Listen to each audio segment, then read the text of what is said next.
Hello good morning students. मैं माधवेंद्र त्रिपाठी आप सभी का अपने यूट्यूब चैनल पे स्वागत करता हूँ। इसके पहले तक हमने इकोनॉमी के अलग अलग सेक्टर के बारे में डिस्कशन कर लिया था, है ना। आज हम क्या वैल्यू एडेड मेथड है ना, या वैल्यू एडिशन मेथड के बारे में देखेंगे। देखिए दिया है, we can calculate the total value of production is the example in another way to understand the method. तो इसको समझने के लिए एग्जाम्पल दिया हुआ है। इसमें देखिए गुड्स दिया है पैडी राइस और पफ्ड राइस। वैल्यू इधर दिया है 1000, 1200, 2750। देखिए वैल्यू इंटरमीडिएट गुड्स तो कितना जोड़ रहा है, तो देखिए 1000 में जीरो जुड़ रहा है, तो टोटल वैल्यू कितना है 1000। फिर यहाँ 1200 है राइस का, 1000 तो पहले से ही ऐड है, तो कितना और जुड़ा, तो 200 रुपये देखिए यहाँ पे और जुड़ा। फिर यहाँ पर देखिए 2750 हो गया टोटल, और टोटल 1200 पहले से ही जुड़ गया, तो अभी कितना हो गया 1550। और जब सबको जोड़ दिया ना, तो ये टोटल वैल्यू क्या है आ गया है ना। तो टोटल वैल्यू ऑफ प्रोडक्शन आपको दिख रहा है।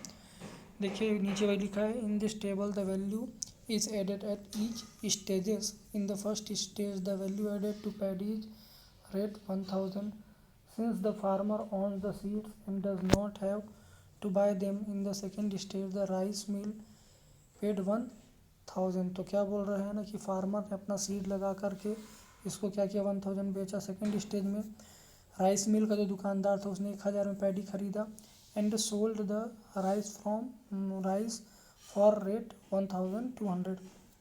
राइस को कितना 1200 रुपये में बेच दिया। In this stage the value added is rupees 200। तो वैल्यू कितना 200 रुपये ऐड हुआ।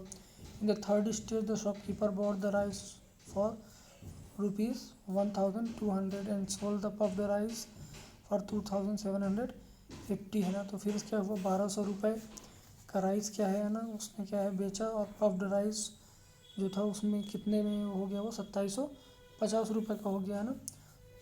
तो क्या हुआ द वैल्यू कितना ऐड हुआ, तो 1550 रुपये। 1200 में 1550 हुआ तो कितना हो गया 2750। तो उसने 1550 रुपये ऐड किया। In this way some value is added to things at every stage of production. तो आपको देखने को मिल रहा है कि जो अलग अलग स्टेज है प्रोडक्शन का, वहाँ पर अलग अलग वैल्यूज़ क्या हो रही हैं, ऐड है हो रही हैं। This is called value addition, है ना। तो ये जो तरीका होता है इसी को हम क्या है वैल्यू एडिशन तरीका या वैल्यू एडिशन मेथड क्या है बोलते हैं। This method avoid double counting to calculate the value of total production, है ना। तो इसके थ्रू हम क्या है, ये डबल काउंटिंग का तरीका है, डबल काउंटिंग जो हम करते हैं उसको क्या करता है, ये तरीका अवॉइड क्या है करता है। अगला देखिए ग्रॉस डोमेस्टिक प्रोडक्ट या जीडीपी, है ना। तो जीडीपी या ग्रॉस डोमेस्टिक प्रोडक्ट क्या है देखिए दिया है, the total production of country in a financial year is the total value of all the final goods and services produced in all sector of economy. तो क्या बोल रहा है the total production of country in a financial year. तो जितना भी production होता है कंट्री में एक फाइनेंशियल ईयर में, तो फाइनेंशियल ईयर मतलब एक वित्तीय वर्ष होता है। तो जो हमारी गवर्नमेंट है ना उसका वित्तीय वर्ष क्या होता है 1 अप्रैल से 31 मार्च, है ना। जैसे आप देखते हो जनवरी से दिसंबर, है ना, लेकिन जो गवर्नमेंट होता है उसका जो एक फाइनेंशियल ईयर होता है वो अप्रैल में स्टार्ट होता है। तो 1 अप्रैल से 31 मार्च। तो वही बोल रहा है the total production of country in a financial year is the total value of all final goods and services produce in all sector of economy. तो एक फाइनेंशियल ईयर में एक वित्तीय वर्ष में जितना भी फाइनल प्रोडक्शन होता है गुड्स और सर्विसेज का अलग अलग सेक्टर में मिला करके वो सभी का कैलकुलेशन हम जीडीपी में क्या है करते हैं। आगे दिए all this production must occur with in the geographical boundaries of country. और जितना भी प्रोडक्शन होगा वो कंट्री के बाउंड्री या कंट्री का जो जियोग्राफिकल एरिया है उसी के अंदर होगा। The total value of this production in a financial is called the gross domestic product और जीडीपी। और यही जो टोटल वैल्यू होता है प्रोडक्शन का एक फाइनेंशियल ईयर में वो क्या कहलाता है जीडीपी कहलाता है।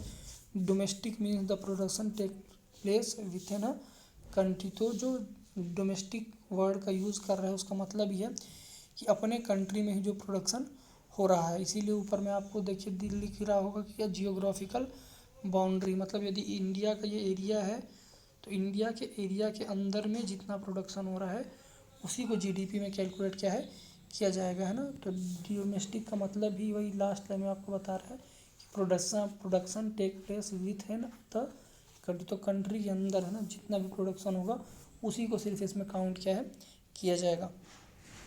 आगे देख दिया है, the central government ministry of statics calculate the annual GDP है ना, तो जो गवर्नमेंट की स्टैटिक्स ऑर्गेनाइजेशन है वही इसको कैलकुलेट करती है।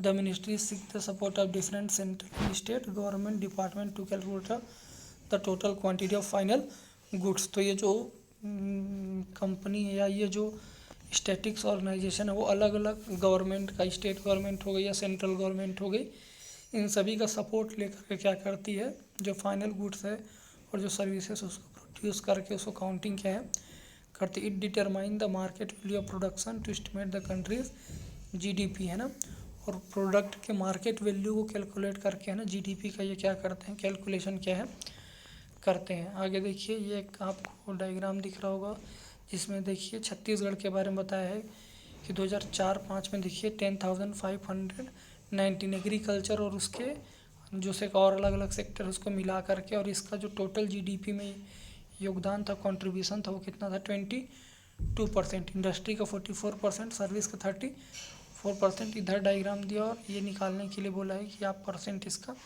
निकाल लिए, तो आप लोग इसको निकाल सकते हैं है ना, क्योंकि आपने परसेंट के बारे में पढ़ा ही है। आगे ये ग्राफ है, ग्राफ भी आपको शो कर रहे, देखिए कि हर साल 2004-05 में 47,862 था, फिर 2005-06 में 49,408। तो ये हर साल जो जीडीपी कैलकुलेशन है वो क्या हो रहा है, इम्प्रूव हो रहा है। इसका मतलब प्रोडक्शन हर साल क्या हो रहा है, बढ़ रहा है। आगे देखिए दिया है, understanding the concept of unpaired work and it's important है ना, तो जो अनपेड वर्कर्स हैं इनके बारे में दिया हुआ है कि we learn that the value of only the final product is taken to calculate the GDP है ना। तो हमने इससे पहले पढ़ा है कि जीडीपी में हम क्या है उन्हीं वैल्यूज़ को कैलकुलेट करते हैं जो फाइनल क्या है प्रोड्यूस हो जाती हैं। ये जो भी प्रोडक्ट फाइनली क्या होता है बन के तैयार होता है उसी को हम जीडीपी में कैलकुलेट करते हैं। This means we calculate the GDP on the basis of price at which the goods and services are bought और सोल्ड इन अ मार्केट। तो ये बता रहा है कि हम उन्हीं चीज़ों को इसमें शामिल करते हैं जिसके लिए पैसा क्या है दिया जाता है, क्योंकि प्राइस के थ्रू तो लिखा है on the basis of the price, क्योंकि जीडीपी कैलकुलेशन पैसे के थ्रू हो रहा है। तो हम उन्हीं सर्विसेज या प्रोडक्ट को इसमें शामिल करते हैं जिसके लिए पैसा दिया जाए या जिसको मार्केट में सोल्ड क्या है किया जाए। But we do many different kinds of activity in our daily lives for which we don't receive any payment. लेकिन हम कुछ और भी ऐसी एक्टिविटी करते हैं अपने दैनिक जीवन में, डेली लाइफ में, जिसके लिए हमको पेमेंट क्या है नहीं मिलता है। These activities which are not bought और सोल्ड और for which no money is paid are a very important in our life. तो आप देखते हैं कि बहुत सारी ऐसी एक्टिविटी है जिसको कोई ख़रीदता नहीं है, जिसके लिए कोई पैसा आपको नहीं मिलता है, और ये हमारे लाइफ में बहुत इम्पोर्टेंट क्या है रोल प्ले करता है। Such activity are not taken into account when calculate the GDP है ना। तो जब पैसा मिल ही नहीं रहा है तो इसका कैलकुलेशन भी जीडीपी में क्या है होता नहीं है, because they are unpaid activity. क्यों अब नहीं होता है, क्योंकि ये क्या अनपेड एक्टिविटी है जिसके लिए आपको पैसा क्या है नहीं दिया जाता है। As a result the GDP estimate is always less than what is actual should be. इसलिए जो जीडीपी का कैलकुलेशन होता है वो एक्चुअल में वो होता नहीं जो एक्चुअल में होना चाहिए है ना, तो वो लेस देन होता है, कम होता है। जितना कैलकुलेशन हो रहा है वो एक्चुअल में कम होता है, जबकि उससे ज़्यादा क्या है वर्क क्या है होता है। If this important but unpaid economy activity are taken into account the GDP value would be much higher. तो ये बोल रहा है कि यदि इसमें अनपेड इकोनॉमिक एक्टिविटीज़ को भी क्या किया जाए जोड़ा जाए जीडीपी में, तो ये बहुत ज़्यादा क्या है होगा। These activity have a special important even if they find no place in any sector of economy है ना, लेकिन फिर भी इसका इम्पोर्टेंट है भले ही इसको क्या है किसी भी सेक्टर में शामिल नहीं किया जाता है। They play a vital role in our country and our society. ये हमारे कंट्री में फैमिली के लिए बहुत बड़ा रोल प्ले करता है। Woman perform most of this activity, और सबसे ज़्यादा जो अनपेड वर्कर्स हैं वो कौन है, वुमन है। But they are not paid for doing such work. लेकिन जो काम वुमन अपने घर में करती हैं उसके लिए उनको पैसा नहीं मिलता है। तो ये क्या अनपेड वर्क है ना, तो वही लिखा है which includes cooking food for the family, looking after children, तो बच्चों का देखभाल, कुकिंग हो गया, फूड हो गया, कपड़ा धोना हो गया, तो इन सब के लिए वुमन को पैसा मिलता है क्या?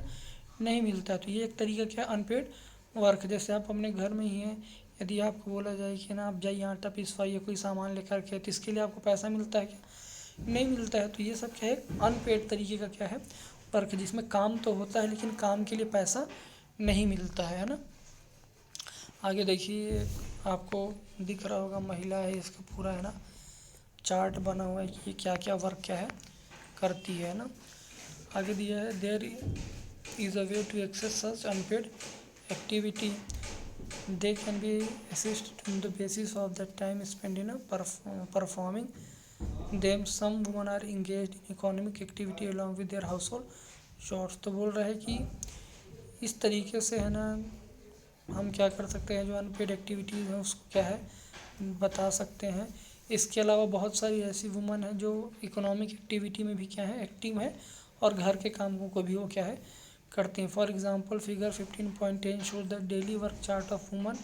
ये देखिए, यही जो चार्ट के बारे में था, यही चार्ट आपको क्या है बता रहा है कि वुमन दिन भर क्या काम करती है। She does economic activity for which she is paid in addition for her normal household work. तो बता रहा है कि ये क्या कुछ इकोनॉमिक एक्टिविटी भी करती है जिसके लिए इसको क्या पैसा भी क्या है मिलता है ना।